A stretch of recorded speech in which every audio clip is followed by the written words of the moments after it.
আসসালামু আলাইকুম। Hello everyone, আমি মিষ্টি চলে আসলাম হিজাব স্টাইল বাই মিষ্টি থেকে আমার হিজাবি আপুদের জন্য সুন্দর একটি ইজি হিজাব টিউটোরিয়াল নিয়ে। আজকে আমি দুইটা হিজাব দিয়ে কিভাবে হিজাব টিউটোরিয়াল করতে হয় এটাই দেখাবো। তো তার জন্য আমি ফার্স্টে একটা হিজাব নিয়ে নিয়েছি, তারপর জাস্ট একটা পার্ট ছোট রেখে গলার নিচে পিন করে দিয়েছি। দেন আমি মাথার উপরে একটা পিন দিয়ে পুরো হিজাবটাকে সিকিউর করে নিয়েছি।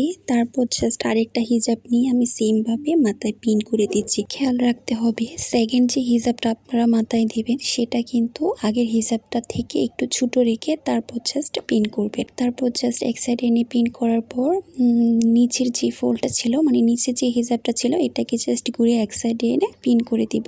তারপর আবারও নিচে যে হিজাবটা থাকবে সেটাকে এভাবে ঘুরিয়ে জাস্ট এক সাইডে এনে পিন করে দিব। ঠিক এইভাবে আমরা যে হিজাবটাকে উপরে রাখতে চাই সেটাকে রেখে নিচে যেটা রাখতে চাচ্ছে সেটাকে রেখে জাস্ট পিন করে তারপর যে এক্সট্রা পার্টটা থাকবে সেটাকে জাস্ট ফোল্ড করে রেখে দিবেন এবং পিন আপ করে দিবেন। তো এভাবে কিন্তু হিজাবটা করলে অনেক সুন্দর হয় এবং শাড়ির সাথে পরা যায়। তো আমি জাস্ট এইভাবে হিজাবটা করেছি এবং হিজাবটাকে কভার করে এক্সট্রা যে অংশটা ছিল এটাকে সামনের দিকে এনে দুইটা হিজাবকে সুন্দর করে ফোল্ড করে জাস্ট একটা পিন দিয়ে পুরো হিজাবটাকে সেট করে নিয়েছি। তো এইভাবে কিন্তু তারপর জাস্ট তোমরা তোমাদের পছন্দ মতো ব্রুজ পিন ইউজ করতে পারো, টিকলি ইউজ করতে পারো, মাথায় হিজাব ব্যান্ডও ইউজ করতে পারো তোমাদের ইচ্ছা মতো। তো এটা ছিল আমার আজকের টিউটোরিয়াল। তো তোমাদের কাছে কেমন লেগেছে অবশ্যই কমেন্ট সেকশনে কমেন্টস করে জানাবা। কে কিরকম টিউটোরিয়াল চাচ্ছ সেটাও কমেন্ট সেকশনে কমেন্টস করতে পারো। আর তোমাদের কাছে ভালো লাগলে অবশ্যই আমার ইউটিউব চ্যানেলটাকে একটা সাবস্ক্রাইব করে দিবা। আর ফেসবুক পেজ থেকে যদি ভিডিওটি দেখে থাকো তাহলে অবশ্যই আমার ফেসবুক পেজটাকে একটা লাইক ফলো দিয়ে পাশে থাকবা এবং ভিডিওটি ভালো লাগলে অবশ্যই শেয়ার করে অন্যদের দেখার সুযোগ করে দিবা।